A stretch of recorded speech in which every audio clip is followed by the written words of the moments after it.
Ju përshëndes. Në 60 vjetorin e krijimit të batalionit të mbështetjes, presidenti Bayram Bekaj përshëndeti trupën, por duke kujtuar edhe momentet kur ka qenë pjesë e tij. Dhe punonjës civil, sidomos ata të mjekësisë, Theksoi angazhimin e Shqipërisë në misionet paqëruese dhe në NATO. NATO është garancia jonë më e fortë në siguri, dhe Shqipëria është krenare që kontribuon me përgjegjësi në të. Jetojmë në një epokë sfidash të mëdha gjeopolitike dhe sigurie. Arkitektura e sigurisë në hapësirën euroatlantike është vënë në provë, ndërsa Ballkani Perëndimor mbetet ende një rajon i brisht.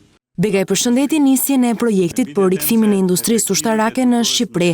Një vend i sigurt kërkon forca të armatosura të fuqizuara. Prandaj, rijetëzimi i industrisë së mbrojtjes dhe zhvillimi i mëtejshëm i infrastrukturës ajrore, detare dhe toksore duhet të mbeten në qendër të vizionit tonë. Nga ana e tij, ministri i mbrojtjes Piro Vongu theksoi se batalioni 60 vite më parë krijoi sigurinë për krerët e lëvizjes antifashiste nacional çlirimtare, duke vijuar detyrën deri më tej.